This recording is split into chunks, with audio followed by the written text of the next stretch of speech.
Hey everybody, this is Business of Design, episode 69, and this is the second part of a conversation with Kara Loewentheil, and I hope Kara is going to forgive me for completely botching her last name in the first episode, but we spoke to Kara about confidence and how to get more of it, and her ideas were so practical, so prescriptive. We thought it would be a good idea to break it into two parts and continue that lively conversation. When you go to the show notes following any episode, you're going to find links to the guest's bio and anything they recommend. And in this case, Kara very kindly has given us all the opportunity to download something called the Confidence Cheat Sheet. And since all of us probably feel like we could use a little bit more confidence, I think it was worth downloading. And I'm going to read you a little bit from it and just see if this piques your interest. From the Confidence Cheat Sheet, most of us are conditioned to think that confidence comes from accomplishments, succeeding at work, finding a partner, getting fit, making money, or climbing Mount Everest. Although it's a natural assumption because we're all taught to believe that external accomplishments create confidence. That's why we look at people who have achieved what we want to achieve or have what we want, and we assume they must feel great about themselves. But here's the shocking truth. Your external accomplishments don't actually create confidence.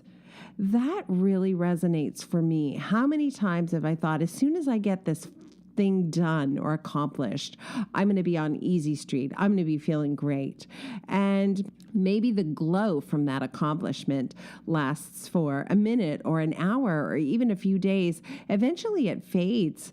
And in fact, sometimes in my experience, when someone really pushes a lot of compliments your way, it has almost the opposite effect on me of thinking, why do they feel that I need to be boosted in this fashion? Kara's newsletter goes on to say that you can't achieve your way out of anxiety and self-doubt. You have to think your way out instead. So I'm not going to be able to accomplish something that's going to give me confidence, but I am going to be able to change my thinking patterns. And that's what is going to happen here in part two. We're going to begin to think about this idea of the neutral thought patterns. I'm not going to read the entire confidence cheat sheet to you, of course, but there is one part that made me laugh out loud. And she goes on to say, let me be clear. I have degrees from Yale and Harvard, and I only teach cognitive science-based solutions. If you like your coaching, woohoo, this guide ain't for you. So I love that. I don't want any woohoo coaching either. I really like a practical, no-nonsense approach. And the fact of the matter is, confidence is one of those things that feels like nailing Jell-O to the wall. And yet I think Kara has great tips for breaking it down and allowing us to do more. Welcome to the Business of Design podcast with Kimberley Seldon. Business of Design is the coaching community for independent designers like you. We know it takes more than hard work and talent to successfully run a professional design firm. There are proven business strategies that can solve your immediate business challenges and transform your life. Don't try to do this alone. Join today and you'll have access to more than 100 video courses plus Kimberley Seldon as your mentor and guide. Unlike traditional coaching, which can take years to produce tangible results, BOD is a fast track to immediate results for independent interior designers, decorators, architects, stagers, and landscapers just like you. Monthly membership is only $67.50.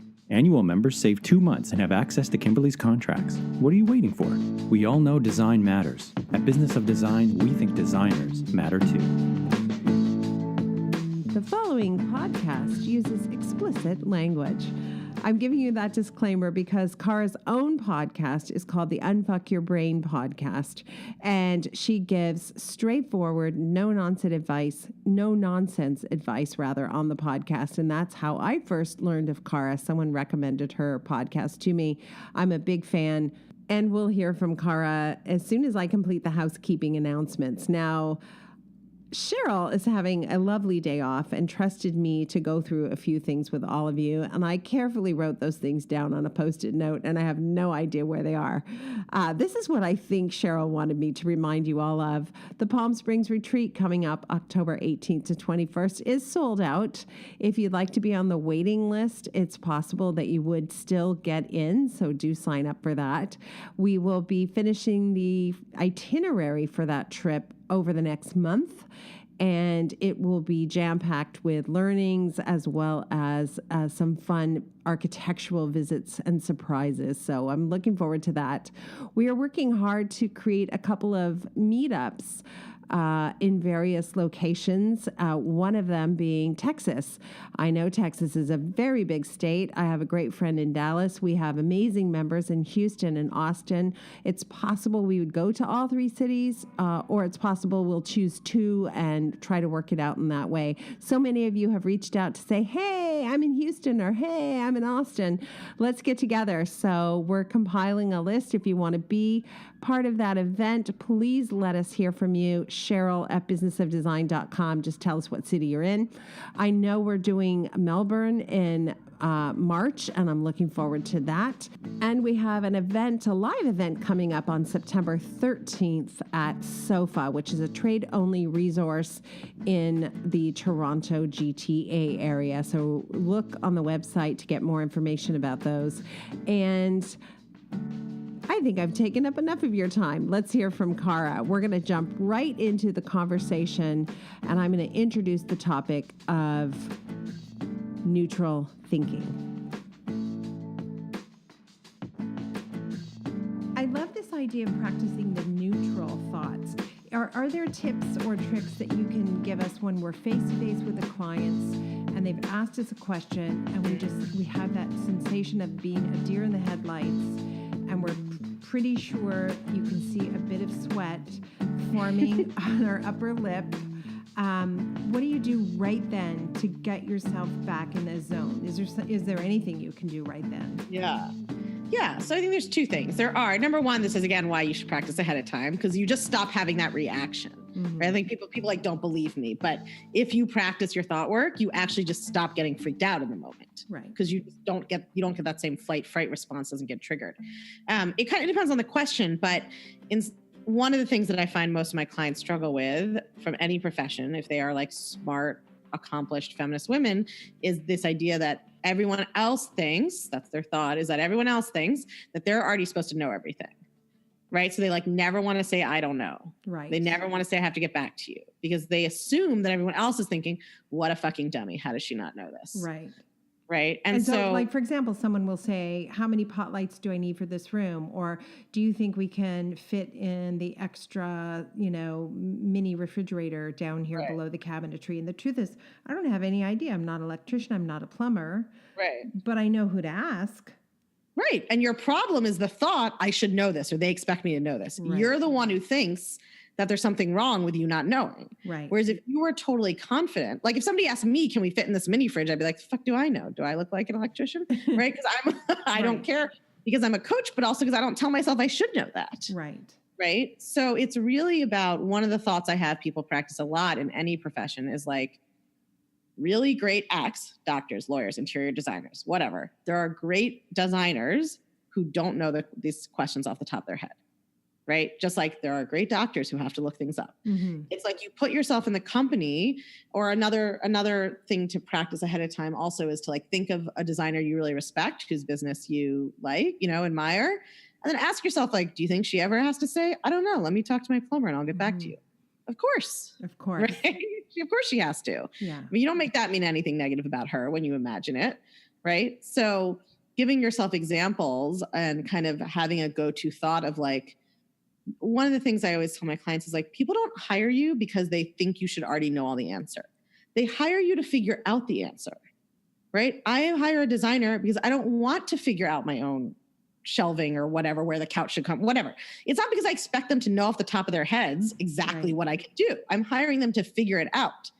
So if they have to say, oh yeah, I think maybe this, maybe that, I got to talk to the electrician, I'll let you know. I'm just like, yeah, okay, great. Mm-hmm. Right? That's all about our own confidence. It's almost never about the client's actual expectations.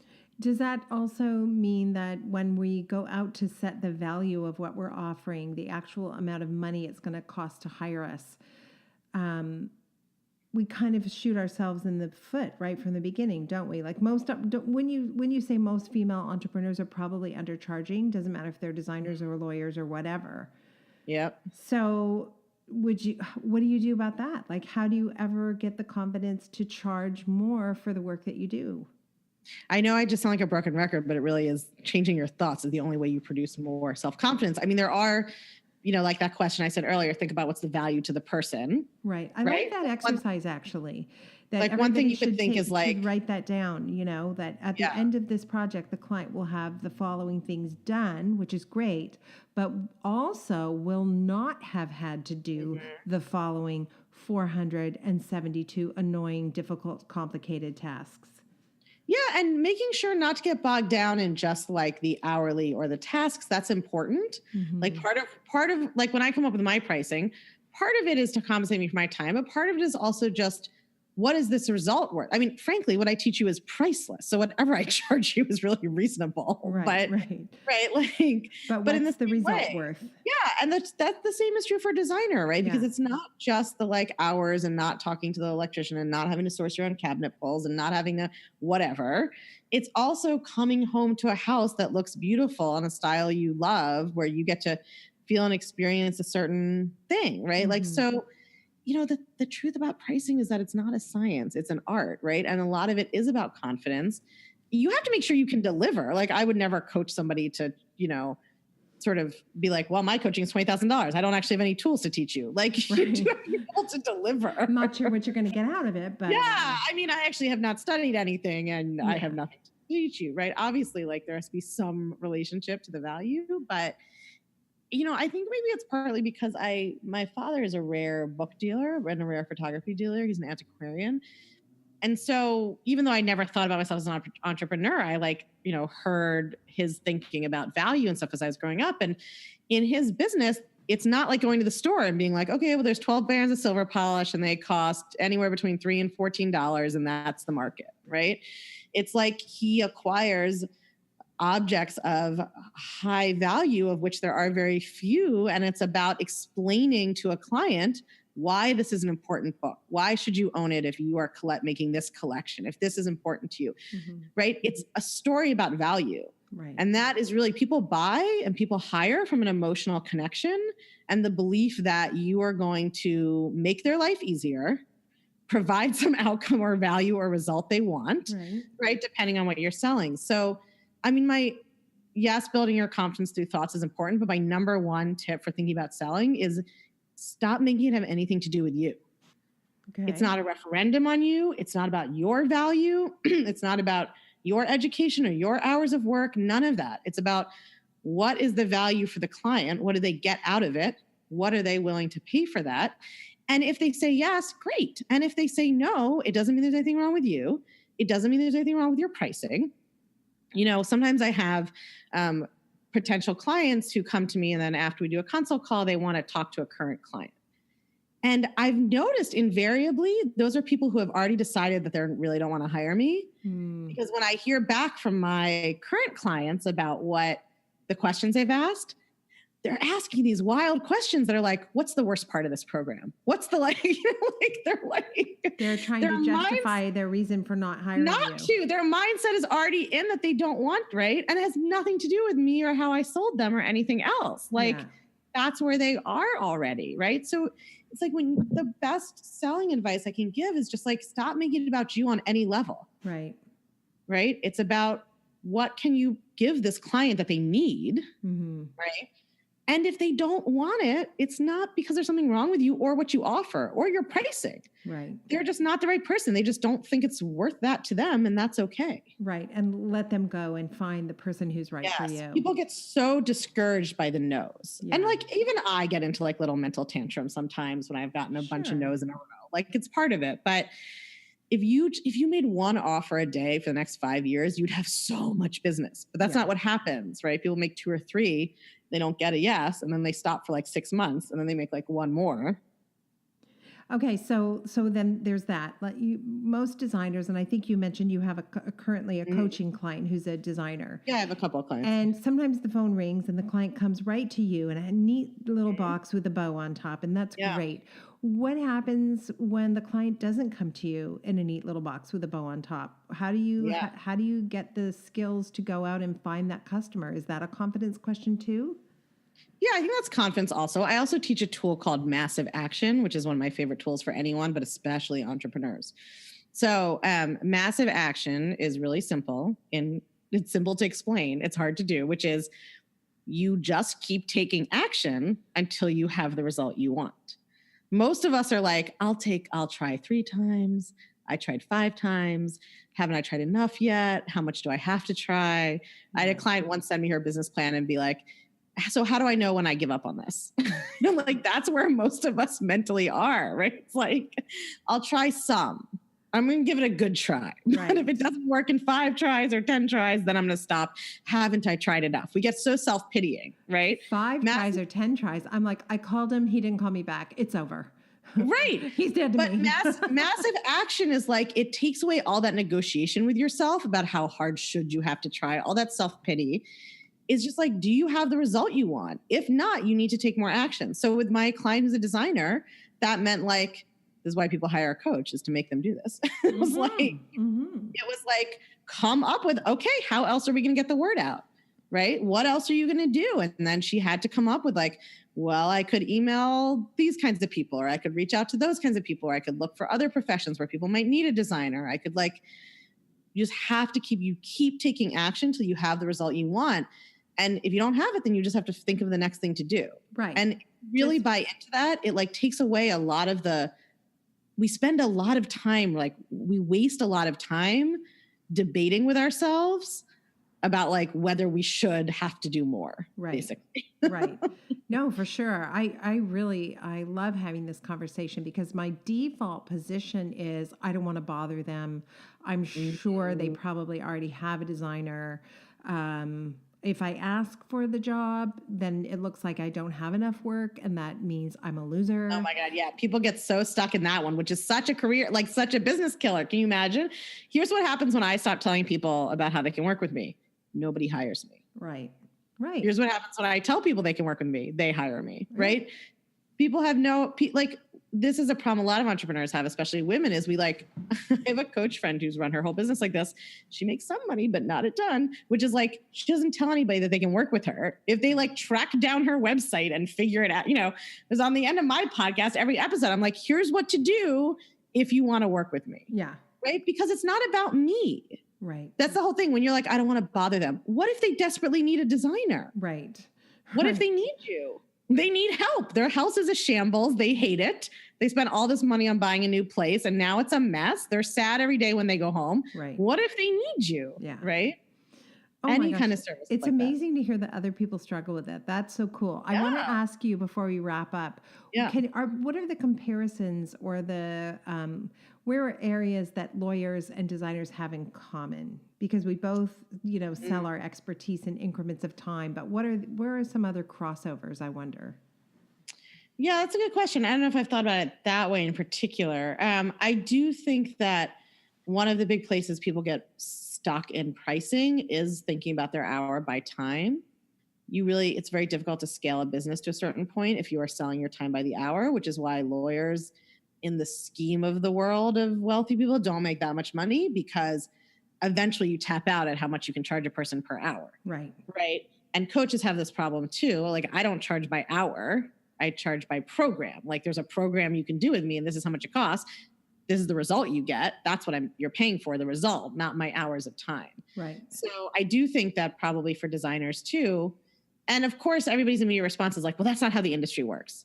But that's not how the life coach industry works either. People sell sessions. I don't. It works. Right. Right? Okay. So I'm so glad you brought this up, because here's the problem.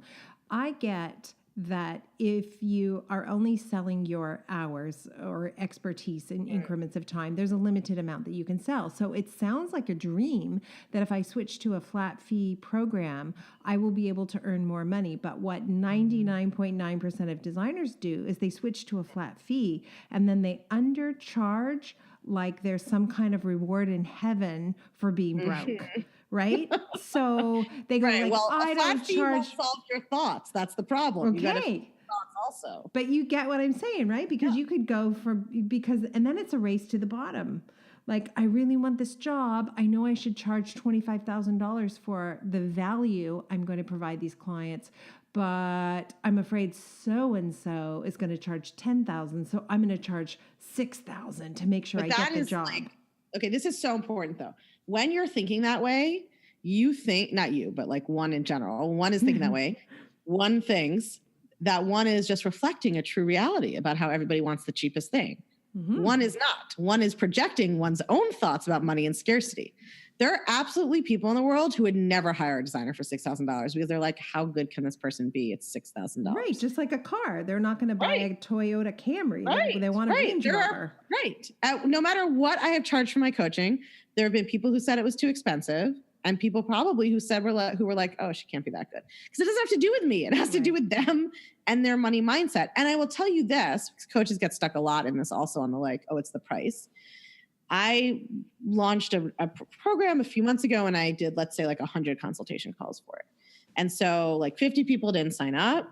And of course, everybody says it's about the price, right? So then when I launched a like more accessible way to work with me a few months later, and I went back to those 50 people and I was like, here's this great new thing. It's so much cheaper.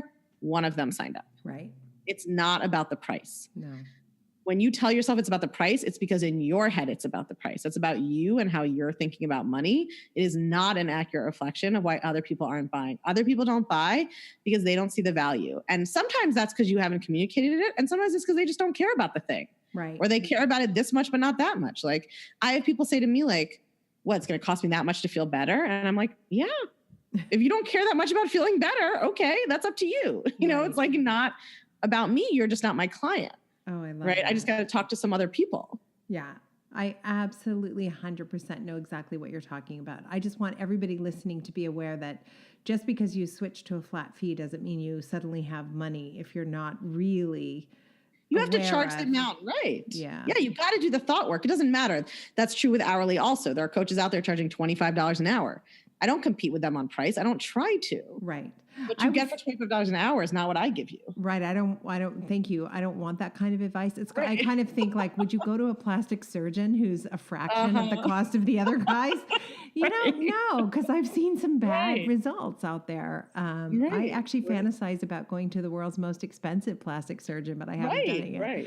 Yeah, totally. Okay, this was awesome. I know we just barely scratched the surface, but we like to end there's two things I want to do. I want to talk about what's coming up for you on Unfuck Your Brain.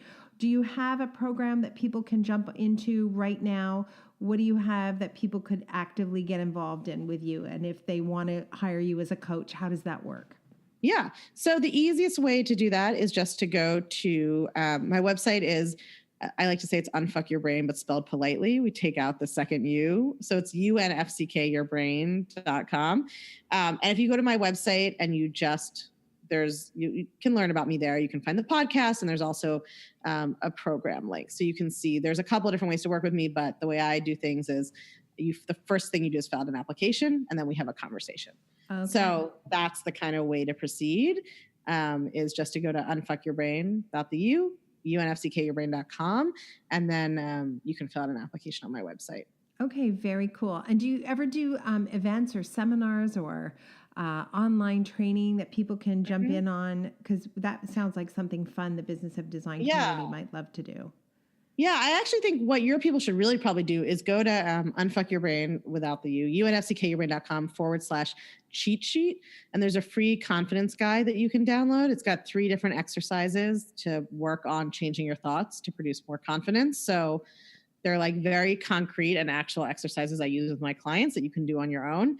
And if you download that, you will also be added to my email list and then you'll get information about webinars or whatever else is going on. Okay, cool. Kara is one to watch, and I'm going to definitely go and download that and become part of her circle of people who are hanging on and watching. Yes, my flock of chickens. I'm my flock of chicken. Okay. I don't know if I want to be a chicken, but there you go. I think I'll do it anyway. We like to end every podcast with something we call design intervention. And it's really just an opportunity for you to share something actionable that you think could have immediate results in people's lives. What comes to mind when I say, hit us with a tip that's life-changing, no pressure? Like everything I've shared on this podcast. Exactly. Honestly, we have talked about it, but it is the thing that I find makes the biggest difference in people's lives is working on a neutral thought. It's just so many people have heard women should be more confident. And then you're like, okay, but how? Right? Yeah, what? how? Is there an instruction manual somewhere? How am I supposed to feel more confident? Right. And what you get told is believe in yourself, tell yourself you're amazing. And for a lot of people that doesn't work. And then it just feels worse. So even though it may not be sexy and exciting, really the neutral thought, I think, is the biggest thing that changes my clients' lives and that no one else seems to teach the way that I do. Okay, so instead of I'm such a loser, I'll never be in a magazine, for example, you would then instead think... You could think things like, lots of people haven't been in magazines at this point in my career, and then they were in magazines later. Or not lots of great designers are never in magazines. Or the way most people get in magazines is they hire an expensive PR company, and I haven't tried that.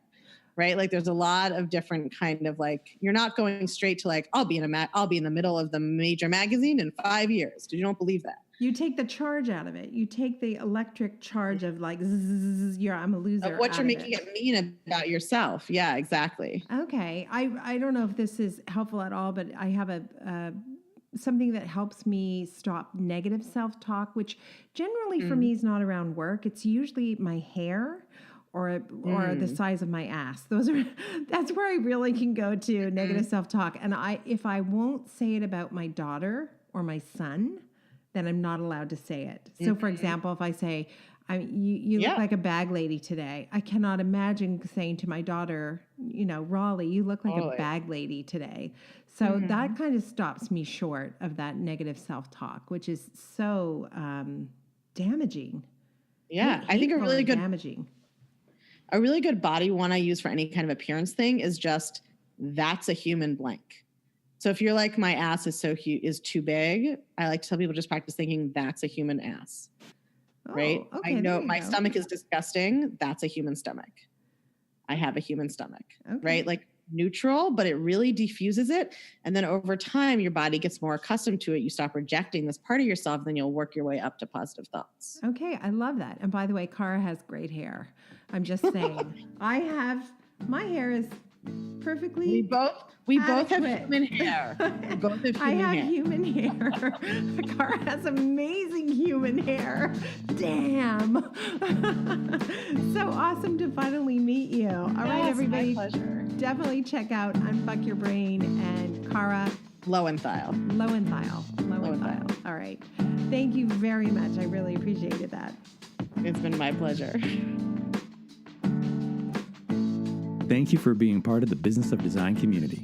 If you love what we do, please show your support by subscribing to the podcast and rating our efforts. Remember, you can be a part of the podcast by sharing your comments, ideas, and questions via the BOD hotline at 416-780-9187, extension 107, or by sending an MP3 file to info@businessofdesign.com. And when you're ready to transform your business and your life, sign up for a monthly or annual membership. Together, we will achieve extraordinary results. Start today.